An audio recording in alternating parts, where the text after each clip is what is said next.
తనకు అన్నీ తెలిసినట్టుగా మాట్లాడేస్తాడు. అది ఓవరాల్‌గా ఏందంటే ఆయన ఏం చెప్పదలుచుకున్నాడో జనాలకి తెలిసిపోతుంది. ఆయన ఏం చెప్పదలుచుకున్నాడు కొత్త పలుకులో తారలు దిగి వచ్చిన వేళ టైటిలే పెట్టాడు. అంటే తారలు దిగొచ్చారు అని. అంటే ఆయన కాళ్ళ దగ్గరకొచ్చారు అనేది ఆయన ఉద్దేశం. అది క్లియర్‌గా టైటిల్‌లో చెప్పాడు. మిగతా ఓవరాల్‌గా ఆయన చెప్పింది చూసుకుంటే అల్లు అర్జున్ తప్పు చేశాడు. ఏం తప్పు అంటే పేరు మర్చిపోవడం అనేది తప్పు అంట. ఇది 2 రకాలుగా అవమానం. రేవంత్ రెడ్డికి కూడా అవమానమే. అంటే రేవంత్ రెడ్డికి ఎవరన్నా పేరు మర్చిపోతే వాళ్ళని అరెస్ట్ చేయిస్తాడా రేవంత్ రెడ్డి అన్న ఇది దీంట్లో వస్తుంది. ఈయన చెప్తున్నది ముందు నుంచి కూడా పేరు మర్చిపోవడం వల్లనే రేవంత్ రెడ్డి అరెస్ట్ చేశాడు.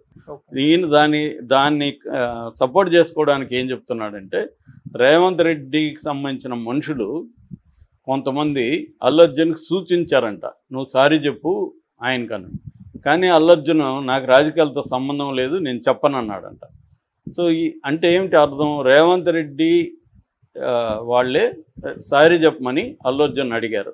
అంటే ఆ స్థాయిలో రేవంత్ రెడ్డిని చీప్గా ఒక ముఖ్యమంత్రి స్థాయిలో ఒక హీరో పేరు మర్చిపోతే అతని మీద కక్ష కట్టి అతన్ని జైలుకి పంపించే స్థాయి వ్యక్తిగా దిగజార్చేసినట్టే కదా. రేవంత్ రెడ్డి చెప్పినట్టు వార్తలు వచ్చాయి. నేను నా స్థాయి అదే, ఎవరో పేరు మర్చిపోతే నేను పట్టించుకుంటానా అని కూడా అన్నాడు. నిజంగా అదే నేను కూడా నమ్ముతున్నా. ఎందుకంటే ఒక ముఖ్యమంత్రి స్థాయి వ్యక్తి ఎవరో ఒక ఆయన పేరు మర్చిపోతే ఓకే పేరు మర్చిపోయాడా అనుకోవచ్చు తప్ప వీడు నా పేరు మర్చిపోయాడా, వీడిని జీవితాంతం నా పేరు గుర్తున్నట్టుగా చేస్తాను అని అనుకుంటాడా ఒక ముఖ్యమంత్రి స్థాయి వ్యక్తి? మామూలు మనుషులు అనుకుంటే అర్థం ఉంది. ఒక ముఖ్యమంత్రి స్థాయి వ్యక్తి అనుకుంటే ఇంకా ఆయన అన్నిట్లో కూడా అలాగే బిహేవ్ చేస్తాడు. అంటే లార్జర్ గోల్స్ని పొలిటికల్గా కూడా లాంగ్ టర్మ్ వ్యూస్ని ఇవన్నీ దృష్టిలో పెట్టుకొని చేస్తారు తప్ప పర్సనల్ ప్రతి చిన్న విషయానికి కక్ష పెట్టుకుంటూ పోతే రోజుకి నువ్వు 100 మంది మీద కక్ష తీర్చుకుంటా వెళ్ళాలి. సో ఎందుకంటే రేవంత్ రెడ్డిని వాళ్ళ కాంగ్రెస్లో ఉన్న నాయకులే ఘోరంగా మాట్లాడినాడు గతంలో.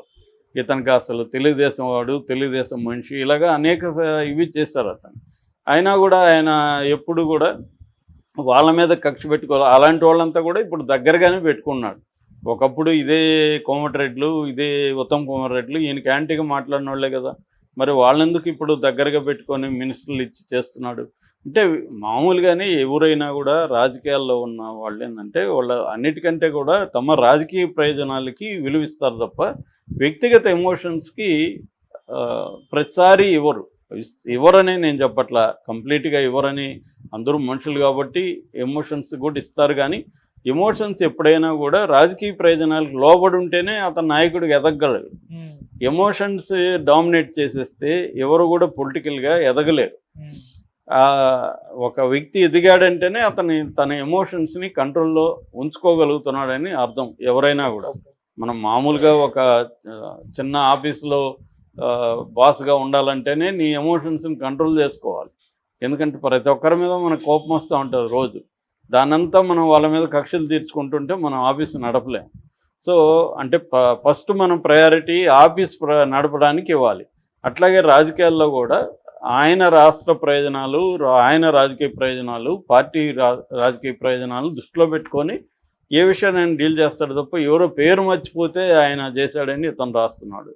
దీన్ని ఎలా అర్థం చేసుకోవాలో తెలియదు నాకు. అట్లాగే అక్కడి నుంచి ఇంకా అల్లు అర్జున్ తప్పులు చేసుకుంటూ వచ్చాడు. ప్రెస్ మీట్ పెట్టడం రెండో పెద్ద తప్పు అని చెప్తాడు. ఇప్పుడు అసెంబ్లీలో అల్లు అర్జున్ ఎంత ఘోరంగా వ్యవహరించాడని సాక్షాత్తు ముఖ్యమంత్రి చెప్తే అతనికి వెళ్ళి మా వాళ్ళు చెప్తే కూడా, చనిపోయారని చెప్తే కూడా అల్లు అర్జున్ నేను రానన్నాడు అని ముఖ్యమంత్రి ప్రకటిస్తే అల్లు అర్జున్ అలా చెప్పలేదని చెప్పుకోవడం కూడా తప్ప, నేరమా? ప్రెస్ మీట్ పెట్టి అల్లు అర్జున్ ఏం చెప్పాడు? నేను అలా చేయలేదని చెప్పాడు. నువ్వు మరి రేవంత్ రెడ్డి చెప్తే తప్పు కాదు, నేను ఒక వ్యక్తిని రేవంత్ రెడ్డి అలాగ ఆరోపిస్తే తప్పు కాదు. అసెంబ్లీలో రేవంత్ రెడ్డి దగ్గర సాక్ష్యం ఉంటే కోర్టులో పెట్టి రేవంత్ రెడ్డి లేదా పోలీసులు అల్లు అర్జున్ది తప్పని నిరూపించాలి కదా. పబ్లిక్గా అసెంబ్లీలో అల్లు అర్జున్ విలన్ లాగా అతను ఎంత క్రూయల్ ఫెలో అంటే చనిపోయినారని చెప్తే కూడా అతను నేను రానన్నాడంట అని కదా ఆయన ఆరోపించాడు. మరి అది లేదనే కదా ఇతను చెప్పాడు. ఇతనికి ఆ ఫ్రీడమ్ లేదా? నేను తప్పు చేయలేదు, వాళ్ళ ఆరోపణలు కరెక్ట్ కాదనే కదా ఆయన ఏం ఇంకేమన్నా రేవంత్ రెడ్డి మీద ఒక మాట అన్నాడా? ఆయన పొలిటికల్గా ఏమన్నా అన్నాడా? అంటే అది కూడా లేదు, హ్యూమన్ ఫ్రీడమే లేదు. ఒక అధికారంలో ఉన్న ముఖ్యమంత్రికి ఎవరు తిరుగుబాటు చేయకండి, ఆయన ఆరోపిస్తే కూడా మూసుకొని ఉండండి అని చెప్పిస్తున్నట్టే కదా రాధాకృష్ణ. రాధాకృష్ణ ఏం చెప్తున్నాడంటే ముఖ్యమంత్రి స్థాయి వాళ్ళకి కోపం తెప్పించకండి, ఆయన ఏదన్నా అన్నా కూడా మూసుకొని ఉండండి అని చెప్పిస్తున్నాడు. మరి ఇదే రాధాకృష్ణ గతంలో కేసీఆర్ ఆంధ్రజ్యోతికి వ్యతిరేకంగా నిర్ణయాలు తీసుకున్నప్పుడు మాత్రం పత్రికా స్వేచ్ఛ ఇవన్నీ గుర్తుకొచ్చి 1 year పాటు రోజు ఇదే మాట్లాడారుగా. అంటే ఇక్కడ ఏంటి, ఒక వ్యక్తి మీద ఆరోపణలు చేస్తే మామూలు సమాజంలో ఏం జరగాలి, ఆ వ్యక్తి మీద ఆరోపణలు చేసినప్పుడు ఆ వ్యక్తి మీద కేసులు ఉన్నప్పుడు కోర్టులో ప్రూవ్ చేసి ఆ వ్యక్తికి లీగల్గా శిక్ష పడేటట్టు చూడాలి. కానీ అసెంబ్లీలోనో పబ్లిక్గా బయటనో అతన్ని దోషిగా నిర్ణయించే పరిస్థితి ఎవరికి కూడా లీగల్గా లేదు, చట్ట ప్రకారం లేదు. ఒకవేళ లీగల్గా ఉంటే అప్పుడు నిజానికి కోర్టులో కూడా అల్లు అర్జున్ నేను అలా చేయలేదని ఆర్గ్యూ చేసుకునే హక్కు కోర్టులో కూడా ఉంటుంది అతనికి. ప్రాసిక్యూషన్ చెప్తున్నది తప్పు, పోలీసులు చెప్తున్నది తప్పు, నేను అలా చేయలేదు, నాకు ఎవరు వచ్చి చెప్పలేదు అని చెప్పుకునే హక్కు అల్లు అర్జున్కి లేదా? That is is fundamental right. ఒక పెద్ద హీరో కాబట్టి ఆయనకేమి హక్కులు ఉండవా? అదే కదా జడ్జి గారు కూడా మాట్లాడారు. శ్రీదేవి గారు, జువాడి శ్రీదేవి గారు ఏం మాట్లాడారు, ఒక పాపులర్ పర్సన్ అయినంత మాత్రాన, యాక్టర్ అయినంత మాత్రాన ఆయనకి హక్కులు ఉండవా అనే కదా ఆమె అడిగారు. సో ఈయనకి హక్కులు ఉండవన్నట్టుగా రాస్తున్నాడు ఎడిటోరియల్లో. ఒక సీనియర్ జర్నలిస్టు ఇలా రాయడం చాలా విచిత్రంగా ఉంది. అంటే వేరే నీకు నచ్చకపోతే వాళ్ళకి హక్కులు ఉండవా, వాళ్ళకి ఫ్రీడమ్ ఆఫ్ ఎక్స్ప్రెషన్ ఉండదా? అదే కదా ఆయన చేశాడు.